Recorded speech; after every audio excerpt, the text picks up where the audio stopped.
This is how I actually make money inside my video production company, and I'm going to give you 5 key strategies to drive the most amount of sales. I started out as a freelance videographer and scaled up a business to a full-size production company, employing a team of people, working on major projects all over the world, and generating over $1 million in sales. And no matter what business you have right now, there's one thing for certain: if you don't convince people to buy your product, you don't have a business. And my goal of this video is to show you some ways to make some better connections with potential customers so that you can start to scale your business as quickly as I did. So the first strategy is a Loom VSL strategy. So Loom is an online screen recorder that records your camera and the screen that you're on. And we run a VSL strategy here, which stands for Video Sales Letter. And ultimately, we're designing this around providing value to the potential customer. So we might be on the potential customer's Facebook page, we might be on their Instagram page, we could be on their website, and we're in essence going to do an audit of their business. We're going to be looking at them, we're going to be comparing them to their competitors, and we're going to be providing them with as much value as possible. Now, some of you will be thinking, well, if you're going to provide them with that value, won't they just go ahead and do it themselves? And the reality is,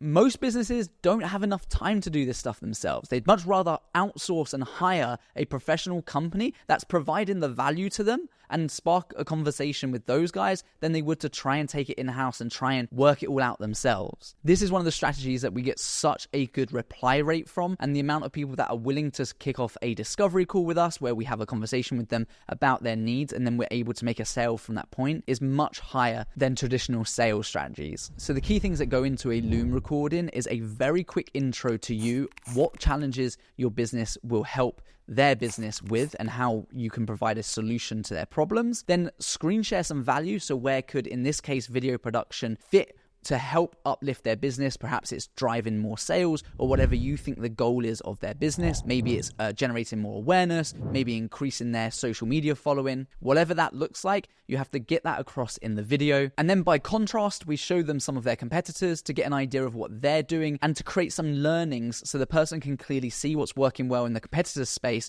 and what they could be implementing through your services. These videos should only be 2 to 5 minutes at the maximum. And when you're on a roll with them, you can pump out loads of these in the space of an hour. So yes, there's a little bit more work up front, but it provides clear value to the potential customer. And as a result, you've got a much higher chance of increased conversions. The next is Instagram DMs.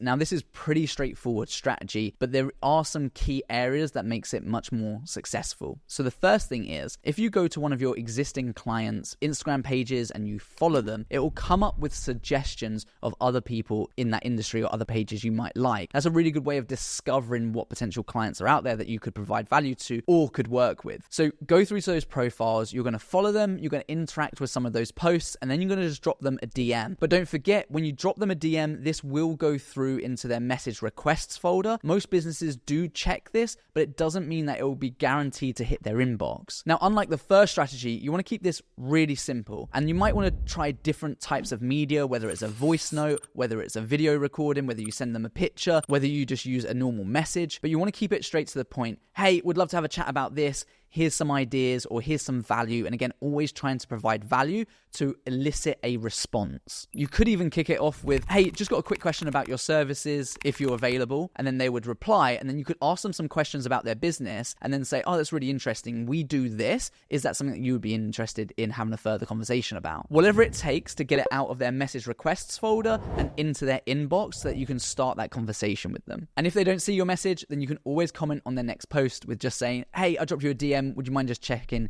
your message request folder? Now, the first 2 strategies do take a bit more time because they're manual, but they do provide a lot of value. However, if you want to grow your business at scale, perhaps you're really busy conducting normal shoots, so you're filming and you're editing for existing clients and you find very limited time to do sales, then email campaigns has to be a great strategy for you to implement. But the problem is people aren't doing either enough of this or they're just doing it completely wrong, which is why we always use email frameworks. So frameworks are effectively a strategy. They're a set of particular criteria that every email that we write follows this formula, because it's the formula that ultimately makes the person on the other end go from not even thinking about using your services to being like, oh, this actually sounds like a good idea. Maybe I'll get in touch with them. Maybe I'll entertain the idea of having a call. Now, I do actually have a whole free training on this where I'll share with you email campaign frameworks. I'll go through with you some automation. I'll also give you some of our email scripts. So if you're interested in learning more about scaling your business using that strategy, then click the link. It's under training.perspectiveacademy.co.uk. You'll be able to sign up to our next workshop, and I promise you there is so much value that you'll be able to take from that video. Plus, I'll be able to show you how to take your existing clients and sign them onto 12-month retainers, meaning that you know how to get paid every single month and can finally build out some predictability and scalability to your business. If you're anything like me, I'm a people person. So I connect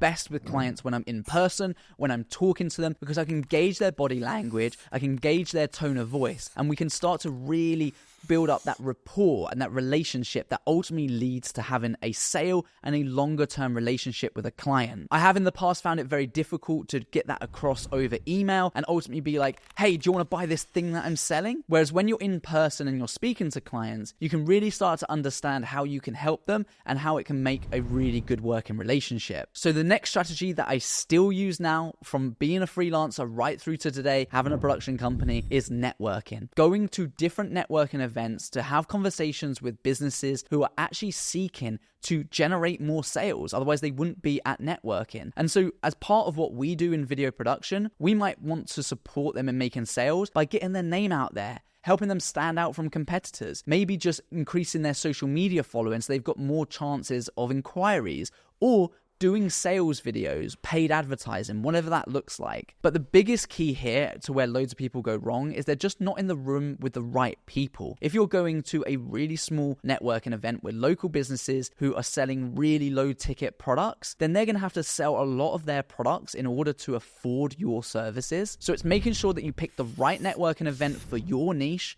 the value that you offer, and people who have actually got money to spend. Every strategy so far has been reliant on you knowing who to email, who to send a VSL to, who to DM, and actually trying to do what we call lead generation, which is when you're going out there, you're trying to find contact details and information from businesses who you think would be perfect for your services. But let me tell you, this flips completely on its head when you have people coming to you and they say, yeah, I'm actually really interested. I was just talking about this last week, and I'd love to have a conversation about video marketing or photography or whatever service that you're offering. The conversation's so much different because you have the power. You're not having to pitch your services and the reason why it's really important, because they already have an understanding of that. And they've basically put their hand up and said, hey, I'm actually interested in having a conversation with you. And the way we do this is by running paid ads. This is the only certified way to push your business in front of the right eyeballs. And we say it's like selling ice cream to people who are actually interested or actually like ice cream, right? There's no point in selling ice cream to just everyone when not everyone likes that. So what paid advertising does is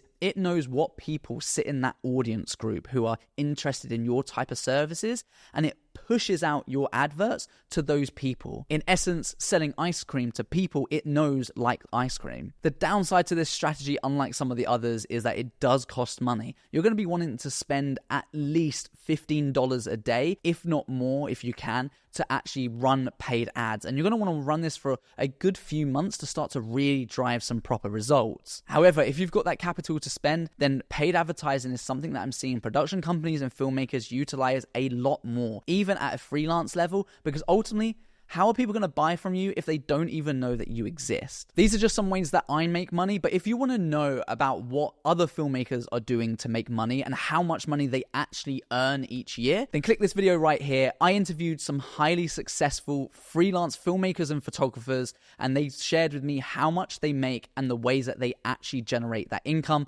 providing some advice to anyone who's looking to scale their business.